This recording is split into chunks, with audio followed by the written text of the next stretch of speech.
Football আমি always অনেক ভালো একটা জায়গা দেখতে চাই, কিন্তু আমি জানি এখন ফুটবল একটু নিচে চলে গেছে, বাট ইনশাল্লাহ এই বছর না নেক্সট নেক্সট ইয়ার আবার উঠবে। বাট আমি চাই ফুটবল সবসময় এক নম্বর এই বাংলাদেশে। অন্য স্পোর্ট ঠিক আছে, ক্রিকেট আছে, আর কি আছে, আর্চারি আছে, রানিং আছে, বাট আমি চাই ফুটবল এক নম্বর। সো এটা আমি দেখতে চাই।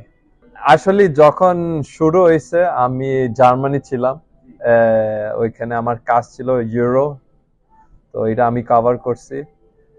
তারপরে আমার কাজিনটা ওরা যারা বাংলাদেশে থাকে, তা আমাকে বলছে তুমি কিছু বলে না কেন। তা আমি বলছি কি কি হয়েছে? ও বলতেছে মারামারি চলতেছে, দেশের অবস্থা মানে অনেক ডেমনস্ট্রেশন চলতেছে। তারপরে আমি মনে করছি এটা স্টুডেন্ট। তারপরে আবার বলছে তুমি কিছু বলো দেখো। তা আমি বলছি আমাকে বিষয় একটু ভালো মতন জানাও। তারপরে আমি শুনলাম, আর তারপরে আমি দেখছি আমার কাজিনের ফ্রেন্ড উনি মারা গেছে। তারপরে আমি একটু কথা বলছি।